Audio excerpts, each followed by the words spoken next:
Have you ever tried to find a web browser for your Roku TV? If you search the Roku channel store, you will probably come across a highly rated app called Search for Internet Browser.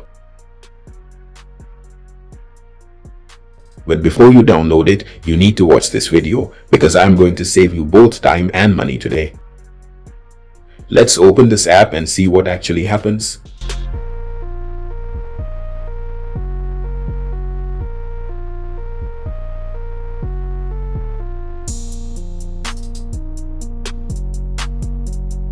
Right away, as soon as it loads, it hits you with a massive pop-up asking for a $30 yearly subscription.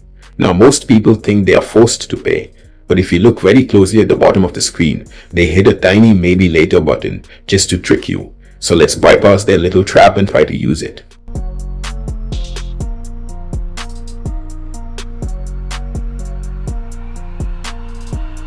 Sure, it lets you type in a search. It even shows you the web and image results on a nice grid. But here is the catch. The moment you try to actually click on a link or open an image, absolutely nothing happens. It completely locks you out and refuses to work unless you go to the top right corner and click that shiny premium button to pay them. Honestly guys, this is a complete bait and switch. Do not pay for this app. The harsh truth is, Roku does not have a real official web browser.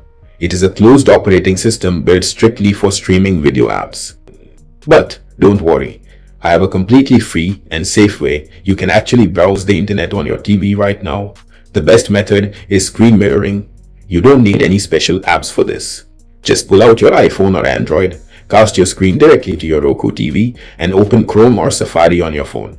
You can browse perfectly on the big screen and it costs $0. Also, if you really want a browser built into a streaming device without using your phone, your best bet is to plug a cheap Amazon Fire Stick into your TV. Fire Sticks actually come with a completely free official web browser called Silk.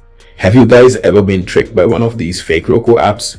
Let me know down in the comments. If this video saved you a few bucks today, please do me a favor and hit that like button.